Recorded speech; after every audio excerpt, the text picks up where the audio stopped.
ஆதிக்க ரவிச்சந்திரன் அவருடைய ரசிகருங்கிறது அவரும் தெரிஞ்சு வச்சிருக்காரு. ஸோ அப்போ அவர் சொல்கிற அந்த விஷயங்கள் எல்லாமே நமக்கு வந்து ஒரு மாசான எலிமெண்ட்டாக இருக்குங்கிறது அவருக்கு தெரியும். எஸ்ஜே சூர்யா வந்து உள்ள அஜித் படத்தில் ஒரு காட்சிக்கு வாங்கன்னா கட்டாயமாக அவர் போவார். ஏன்னா அஜித்தால் தான் இன்றைக்கி எஸ்ஜே சூர்யாங்கிறவரே வழியில் தெரிகிறார். வந்து வசந்த் படத்தில் கமிட் ஆகி தூக்கப்படுறாரு அஜித். அந்த கோவம் இருக்குல்ல, என்னை தூக்கிட்ட உங்கள்கிட்டருந்து ஒருத்தர் எடுத்துகிட்டு வந்து நான் பெரிய டைரக்டர் ஆக்கிறேன் பாருங்கிற அந்த வைராக்கியம் தான் வாலி படம் பண்ண. அர்ஜுன் தாஸ் மெயின் வில்லனா தாக்கு பிடிக்க மாட்டாரா என்ன? மாஸ்டர் படத்துலேயே வந்து அவர் புலன்னு குழந்தார் அவர். பட் அஜித்தை பொறுத்தளவுக்கு நீங்கள் அந்த ஸ்பேஸ் எல்லாம் கட்டாயமாக கொடுப்பாரு. எல்லாமே நான் தான் இருக்கணும் அப்படின்னு யாருமே நினைக்க மாட்டாங்க. எப்போவுமே படத்தில் வில்லன் கேரக்டர் ஸ்ட்ராங்காக இருந்தால் தான் ஹீரோ கேரக்டர் அதை விட ஸ்ட்ராங்காக இருக்க முடியும். தனுஷ்கிட்ட தான் நேரடியாக வர சொல்லியிருக்காரு அவர். நித்திலன் சாமிநாதன்ட்டையோ அல்லது மற்ற இயக்குநர்கள்ட்டையோ நான் நேராக கதை கேட்குறேன்னு அவர் சொல்லவே இல்லை. நீங்கள் டெவலப் பண்ணுங்கன்னு தான் சொல்லியிருக்காரு. ஆனால் தனுஷ்கிட்ட மட்டும்தான் நான் நேராக கதை கேட்குறேன், நான் ஊருக்கு வந்துடுறேன்னு சொல்லியிருக்காரு. அப்போ இவங்களுடைய சந்திப்புங்கிறது ஏப்ரலில் கட்டாயமாக இருக்கும். வெல்பாரி வேலைகள்லாம் அவர் பண்ணி வச்சுருக்காரு. அதை ஸ்கிரிப்டாக ரெடி பண்ணி வச்சுருக்காரு. இப்போ நாளைக்கு ஒரு பெரிய நிறுவனம் வந்து சார் பண்ணலாம் அப்படின்னா. அண்ணன் சார் வணக்கம். வணக்கம், எப்படி இருக்கீங்க சார்? சிறப்பாக இருக்கேன். பார்த்தீங்களா, மேக்கிங்க்கு ஒரு வீடியோ போட்டிருக்காரு.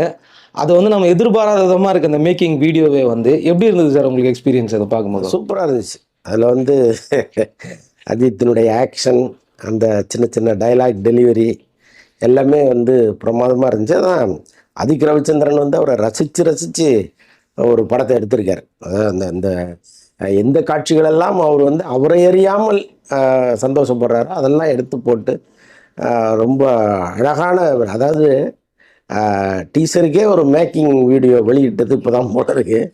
ரொம்ப நல்லா இருந்துச்சு. ஆக்சுவலாக அதில் அவருடைய பழைய டைலாக், ரெட் படத்தில் வர டைலாக் பேசும்போது அவர்கிட்ட போயிட்டு ஹக் பண்ணுறது, இந்த அளவுக்கு அஜித் வந்து நம்மளுக்கு தெரிஞ்சு யாருமே அவ்வளோ கிட்ட நெருங்கி விட்டது இல்லை சார். அது டைரக்டர்களுடைய சாமர்த்தியம் தாங்க. இப்போ அஜித்தை பொறுத்தளவுக்கு நீங்கள் நல்லா பழகிட்டீங்கன்னா அவர் வந்து அவங்க இழுத்த இழுப்புகள்லாம் வரக்கூடியவர் தான் அவர். இன்னொன்று இந்த மைத்ரி மூவி மேக்கர்ஸ் வந்து அவர் அப்படி கரெக்டாக அந்த அவருடைய ஷெட்யூல் பேமெண்ட்டெல்லாம் கரெக்டாக கொடுத்து எப்போவுமே வந்து ஒரு பட நிறுவனமும் இயக்குனரும் நம்ம நினச்ச மாதிரி அமைஞ்சிட்டாங்கன்னா அவர் ஃபுல்லாக ஒத்துழைப்பு கொடுப்பதில் அவர் கிங்கு. ஸோ அது மாதிரி தான் இதில் நடந்திருக்கு. இன்னொன்று பேசிக்கலாகவே ஆதிக்க ரவிச்சந்திரன் அவருடைய ரசிகருங்கிறது அவரும் தெரிஞ்சு வச்சுருக்காரு. ஸோ இப்போ அவர் சொல்கிற அந்த விஷயங்கள் எல்லாமே நமக்கு வந்து ஒரு மாசான எலிமெண்ட்டாக இருக்குங்கிறது அவருக்கு தெரியும்ல. இத்தனை வருஷம் சினிமாவில் இந்த காட்சிக்கு தியேட்டரில் என்ன மாதிரி ரெஸ்பான்ஸ் வருங்கிறதெல்லாம் அவருக்கு தெரியும்ல. ஸோ அப்போ அதெல்லாம் கேட்டு அவர் வந்து ரொம்ப அவரே ஒரு கட்டத்தில் அடாடா சூப்பராக இருக்கேன்னு நினச்சிட்டாரு போட்டிருக்கு. ஒரு இழுத்த இழுப்புகள்லாம் வந்திருக்காரு. இப்போ அதோட ஃபர்ஸ்ட் சிங்கிளும் அனௌன்ஸ்மெண்ட் பண்ணியிருக்காங்க பாருங்க, வரப்போகுது அப்படிங்கிற மாதிரி. ஆமாம் ஆமாம். நம்ம ஃபர்ஸ்ட் சிங்கிள் வந்தாலும் எல்லாரும் எதிர்பார்க்குது ட்ரெய்லர் தானே சார். ட்ரெய்லர் வரதுக்கு வாய்ப்பு இருக்கா, இல்லை அப்படி ஸ்ட்ரைட்டாக அப்படியே படத்துக்கு போயிடுறாங்களா சார்? ட்ரெய்லர் கட்டாயமாக வரும். அது எப்படி ட்ரெய்லர் வராமல் இருக்கும்? கட்டாயமாக வரும். ஏன்னா சில பேர் டீசரோடு அப்படியே படம் ரிலீஸ் பண்ணுறதெல்லாம் பார்த்துருக்கோம். அதுக்காக தான். இல்லை ட்ரெய்லர் கட்டாயமாக வரும். ட்ரெய்லர் கண்டிப்பாக வரும். நல்ல பெரிய பப்ளிசிட்டி பண்ணுவாங்க படத்தை. மற்றவங்க யாருமே பெருசாக ரிவீல் ஆகல. வில்லன் யார் சார் இதில்? ஆக்சுவலாக எஸ்ஜே சூர்யா இருக்காங்கன்னு ஒரு டாக் இருக்குது, உண்மை தானே சார்? இருக்குது. இந்த இதையே நீங்கள் துல்லியமாக கவனிச்சிங்கன்னா ஒரு இடத்துல ஒரு சிரிப்பு சத்தம் கேட்கும். அது எஸ்ஜே சூர்யாங்கிற மாதிரி தான் நமக்கு தெரியுது. பட் உள்ளே இருப்பதற்கு வாய்ப்பு இருக்குது. எஸ்ஜே சூர்யா வந்து உள்ள அஜித் படத்தில் ஒரு காட்சிக்கு வாங்கன்னா கட்டாயமாக அவர் போவார். ஏன்னா அஜித்தால் தான் இன்றைக்கி எஸ்ஜே சூர்யாங்கிறவரே வழியில் தெரிகிறார். ஆக்சுவலாக அவர் வசந்த்கிட்ட இருக்கும் பொழுது எஸ்ஜே சூர்யா வசந்த்கிட்ட அசோசியேட் டைரக்டராக ஒர்க் பண்ணுறாரு. அப்போ வந்து ஒரு வசந்த் படங்கள்லாம் பண்ணும்பொழுது அவர் ஒரு க்ளோஸ் ஃப்ரெண்டாக இருக்கார். அதுக்கப்புறம் தான் வந்து வசந்த் படத்தில் கமிட் ஆகி தூக்கப்படுறாரு அஜித். அந்த கோவம் இருக்குல்ல, என்னை தூக்கிட்ட உங்கள்கிட்டருந்து ஒருத்தர் எடுத்துகிட்டு வந்து நான் பெரிய டைரக்டர் ஆக்கிறேன் பாருங்கிற அந்த வைராக்கியம் தான் வாலி படம் பண்ண வைக்குது. அது அந்த படம் பண்ணும் பொழுதெல்லாம் எனக்கு நல்ல ஞாபகம் இருக்குது. நான் ஆக்சுவலாக உஷா பத்திரிகையில் அப்போ ஒர்க் பண்ணிகிட்டு இருந்தேன். அங்கே தான் பக்கத்தில் வாலி ஆஃபீஸ் இருந்துச்சு. அந்த ஈவினிங் டைமில் நாங்கள் சில நேரம் நைட்டு ஒர்க் பண்ணுவோம். அப்போ அந்த நைட் ஷிஃப்ட்டுங்கிற மாதிரி ஆரம்பித்து நைட்டு 12-1 மணிக்கு தான் அந்த இதுவே முடிப்போம் பேஜே. அப்போ வந்து இந்த பார்க்குக்கு எதிரில் இந்த இப்போ இருக்கிற பெருமாள் கோயிலுக்கு முன்னாடி ஒரு தள்ளுவண்டி கடை இருந்துச்சு. ஆமாம். அது வந்து ரொம்ப சூப்பராக இருக்கும் சாப்பாடு. அங்கே நைட்டு வந்து அங்கே நாங்கள் எங்கள் அந்த யூனிட்டு போவோம். அந்த பத்திரிகை குரூப்பே அப்படியே போய் சாப்பிட்றதுக்கு அங்கே போவோம்.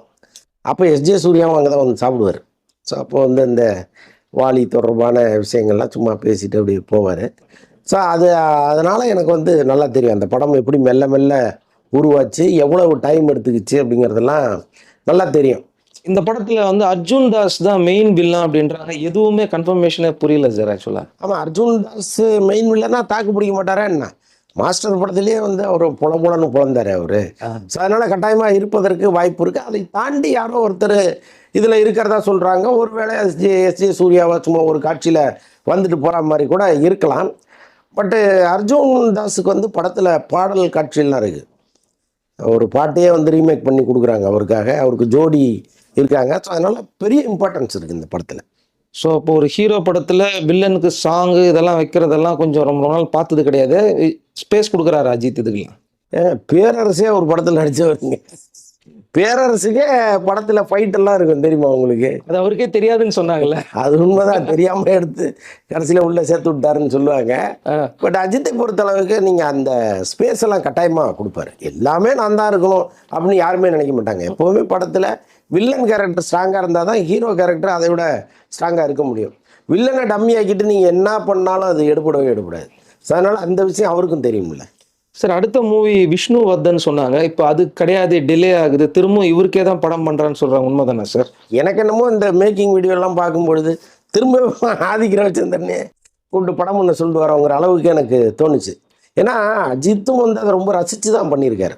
நம்ம இப்படி மசாலாவாக ஒரு படம் பண்ணுற மாதிரிலாம் அவர் நினைக்கவே இல்லை.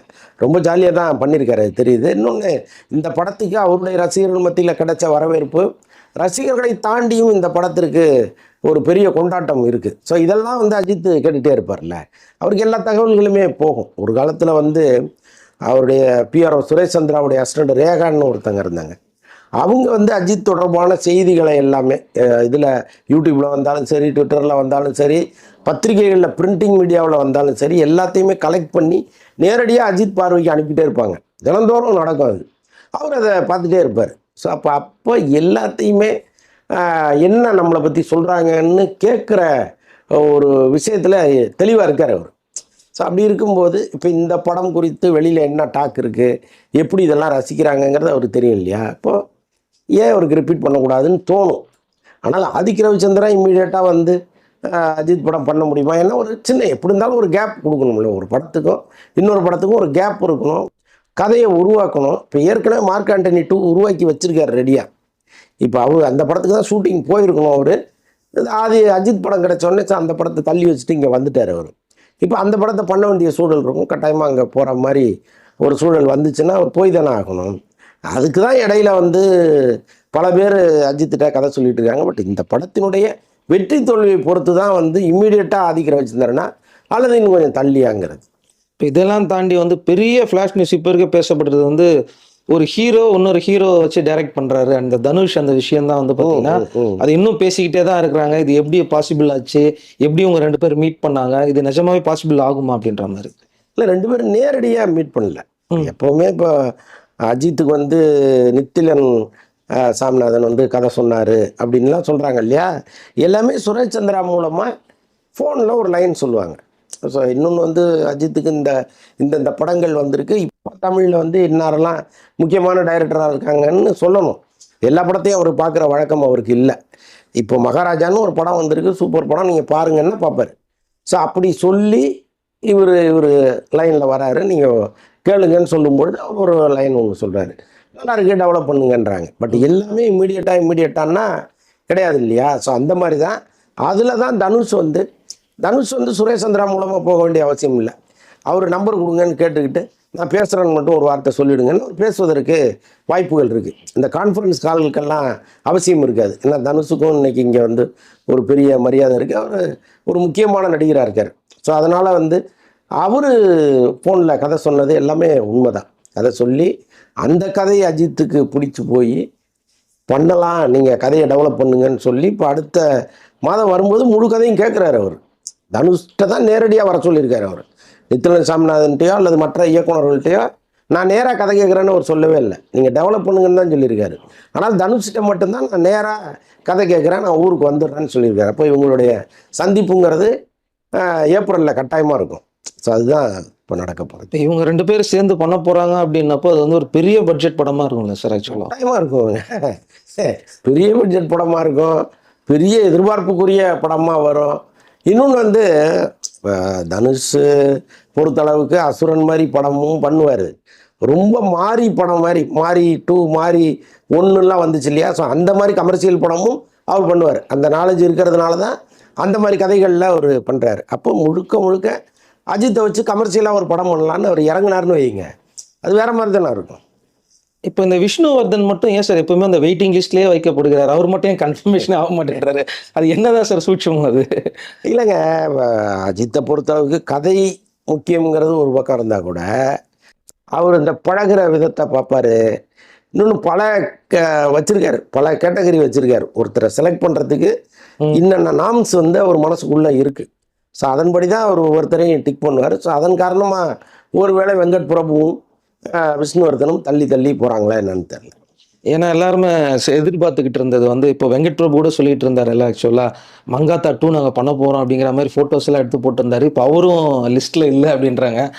யார் படத்தை வேணாலும் கணிக்கலாம், அடுத்த படம் இவங்களுக்கு தான். அஜித் படத்தை வந்து கணிக்கவே முடியல, அடுத்தது யாருதுன்னு அதான் கேட்குறேன். இல்லை, எனக்கு தெரிந்து ஆதிக் ரவிச்சந்திரன் தனுஷ் இது வரத்துக்கு வாய்ப்பு இருக்கு. தனுஷ் இமீடியட்டாக வரலாம், அல்லது ஆதிக்கே கூட இமீடியட்டாக வரலாம், தெரில. ஆனால் 2 பேர் கட்டாயமாக பண்ணுறாங்க. இப்போ இந்த குட் பேட் அக்லியோட அடுத்த மாதம் 10th வருது அப்படின்னாங்க, கூட வேறு ஏதாவது படம் வர்றதுக்கு வாய்ப்பு இருக்கா சார்? இல்லை, அந்த படம் வரும்பொழுது வேற படம் வருவதற்கு வாய்ப்பே கிடையாது. இன்னொன்று அந்த படத்தோடைய முன்னோட்டமெல்லாம் பார்த்துட்டாங்க.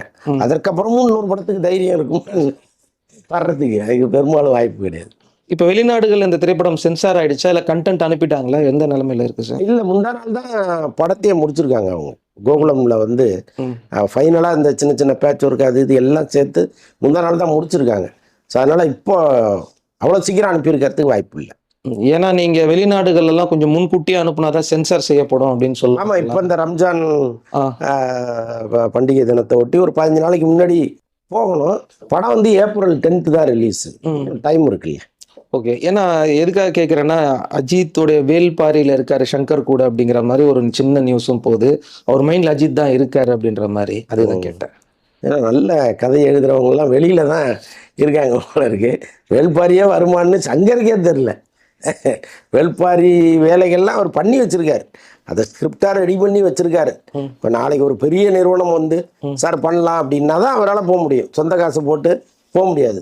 ஸோ அப்படிப்பட்ட சூழலில் எப்படி அஜித் அதுக்குள்ளே வந்தார்னு நமக்கு தெரியல. இன்னொன்று, இன்னைக்கு சங்கருக்கு இருக்கிற மார்க்கெட் நிலவரம், சங்கர் வந்து ஒரு படத்தை எவ்வளோ வருஷம் இழுத்தடிப்பாருங்கிறதெல்லாம் அஜித்துக்கு தெரியாதா என்ன? ஸோ அதனால் மேக்ஸிமம் அஜித் வருவதற்கு வாய்ப்பு இல்லை. ஒரு காலத்தில் 2 பேரும் சேர்ந்து ஒரு படம் தருவதற்கான சூழல் இருந்துச்சு. அன்னைக்கு வந்து சங்கர் சார்பாக அஜித்திட்ட பேசியிருக்காங்க. அப்போ அஜித் வந்து ரொம்ப ஜெனியூனா, இல்லை சார் அவர் ரொம்ப பர்ஃபெக்ஷன் பார்க்குறவர், நமக்கு வந்து செட் ஆகாது, நானும் அவரும் நல்ல நண்பர்களாக இருப்போம்னு மேனேஜர்கிட்ட சொல்லி அனுப்பிச்சதா ஒரு தகவல் இருக்குது. ஸோ அதனால் அவருக்கு வந்து சங்கர் படத்தில் பண்ணணுங்கிற விருப்பமே என்றைக்கும் இருந்தது கிடையாது அஜித்துக்கு. இப்போ இன்னைக்கு தோல்வி முகத்தில் இருக்கிற சங்கரை பார்த்துட்டா டேட்டு கொடுக்க போகிறாரு, அதுக்கெல்லாம் வாய்ப்பு இல்லை. சரி, ஓகே. அப்போ ஏப்ரல் 10 பேக் டு பேக் அவங்க வேற கொடுத்துக்கிட்டே இருக்க போறாங்க. சம்பவம் நிறைய ஹேஷ்டேக் என்னென்னோ புதுசு புதுசாக உருவாக்கிட்டே இருக்காரு. படம் மட்டும் ட்ரெண்ட் இல்லை, அவர் போட்ட ஹேஷ்டேக்கும் ட்ரெண்ட் ஆகிட்டு இருக்கு. இப்போ ஏப்ரல் 10 பார்க்கலாம் சார்.